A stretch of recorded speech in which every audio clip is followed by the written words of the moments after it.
যাদের রক্তের বিনিময়ে এসেছে স্বাধীনতা, পেয়েছি লাল সবুজের পতাকা, তারাই দেশের সূর্য সন্তান, তারাই জাতির শ্রেষ্ঠ সন্তান। কিন্তু রাষ্ট্রীয় প্রলোভনের কারণে অনেক মুক্তিযোদ্ধা হওয়ায় স্বীকৃতি মেলেনি অনেক প্রকৃত মুক্তিযোদ্ধার। দ্বারে দ্বারে ঘুরেও পাননি সম্মাননা। স্বাধীনতার ৫৪ বছর পার হলেও এখনও স্বীকৃতি মেলেনি ঝিনাইদহের মহেশপুর উপজেলার মুক্তিযোদ্ধা শামসুল হকের পরিবারের। তার স্ত্রী আনোয়ারা খাতুন জরাজীর্ণ এই ঘরে দিন কাটাচ্ছেন।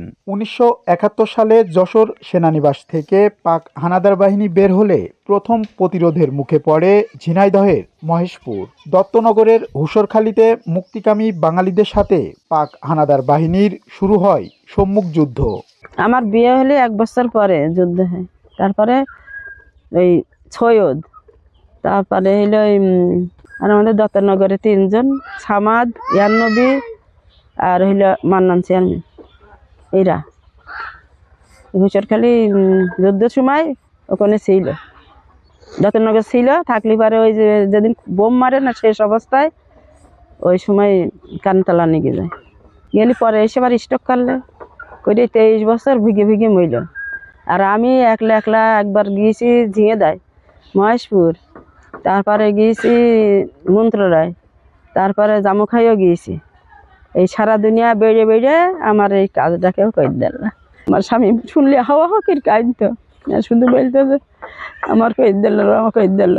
এই যুদ্ধে অংশগ্রহণ করেন সামন্তা গ্রামের নজরুল আহমদ। দেশ স্বাধীনের পর বিভিন্ন দপ্তরে ঘুরেও কোনো স্বীকৃতি মেলেনি তার পরিবারেরও। বর্তমানে খেয়ে না খেয়ে দিন কাটাচ্ছেন তার পরিবার। আমার বিশ্বাস হয়ে এইটাই যে আমরা ছিলাম গরিব, আমরা দিন আনছি দিন খাইছি। আমার একটা স্বামী কামাই করছে আর আমরা এতগুলো পরিবার খাইছি। খাওয়ার পরে দেখা গেল যে আমরা ওনারা যা নোট চাইছে, আমাদের কাছে যা চাইছে ওই জিনিসটা আমরা দিতে পারি না তাদের। সে টাকা ওনারা চাইছিল কিছু টাকা দিলে আমাদের করে দেবে। তো যারা পারছে তারা দিছে, তাদের আল্লাহ তাআলা দিয়েছে। আমরা দিতে পারি, আল্লাহ তাআলা আমাদের দেয়নি। এত বছর পরে যদি আমি এটা পাই আল্লাহর রহমতে, ইনশাল্লাহ আমিও খুশি হব। আমার স্বামীও বোধহয় মরে গেছে অনেকদিন পরে, বোধহয় আজ আমার স্বামীও বোধহয় একটু খুশি হবে, তাও শান্তি পাবে। স্বাধীনতার পর অনেকবার মুক্তিযোদ্ধার তালিকা যাচাই বাছাই করলেও বারবার বাদ পড়েছে এই দুই পরিবার।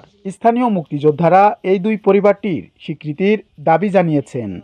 এরা আমাদের সহযোদ্ধা ছিল এবং আমরা একই সঙ্গে আমরা বিএলএফ এবং এফএফ একসঙ্গে যুদ্ধ করেছি আমরা, কিন্তু তারা এখনো স্বীকৃতি পায়নি।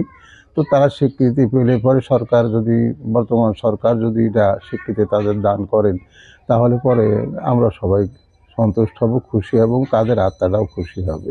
আমার জানা মতে 2 জন মুক্তিযোদ্ধা তারা সশস্ত্র যুদ্ধে 8 নম্বর সেক্টরে অংশগ্রহণ করেছিলেন এবং আমি পরবর্তীতে অনেক যাচাই বাছাই করে জানতে পারি যে তারা সত্যিকারের অর্থেই যুদ্ধে অংশগ্রহণ করেছিলেন এবং তারা আদ্যবধি তারা স্বীকৃতি পায় নাই। যিনি মুক্তিযোদ্ধার দায়িত্বে নিয়োজিত আছেন সেই উপদেষ্টা মহোদয়কে বলতে চাই যে সত্যিকারের অর্থে যাচাই বাছাই করে তারা যদি সত্যিকারেরই মুক্তিযোদ্ধা স্বীকৃতি পাওয়ার উপযুক্ত হয়, তাহলেই যেন তাদেরকে স্বীকৃতি দেওয়া হয় এবং তাদেরকে মুক্তিযোদ্ধা হিসাবে গেজেট তালিকা অন্তর্ভুক্ত করা হয়। এদিকে আনোয়ারা বেগম ও হাজেরা খাতুনের পরিবারকে মুক্তিযোদ্ধা পরিবারের স্বীকৃতি দেওয়ার জন্য ব্যবস্থা গ্রহণের আশ্বাস দিয়েছেন উপজেলা নির্বাহী অফিসার। স্বাধীনতার এতদিন পার হয়ে যাওয়ার পরেও যদি কেউ প্রকৃতপক্ষে মুক্তিযোদ্ধা হওয়া সত্ত্বেও স্বীকৃতি না পায়, সেক্ষেত্রে তার যে প্রয়োজনীয় কাগজপত্র আছে এগুলো সহ আমাদের কাছে আবেদন করলে আমরা যাচাই বাছাই করবো, এটা মিনিস্ট্রিতে পাঠাবো এবং ইনশাআল্লাহ তাদেরকে মুক্তিযোদ্ধা স্বীকৃতি প্রদানের সকল ব্যবস্থা উপজেলা প্রশাসন করবে।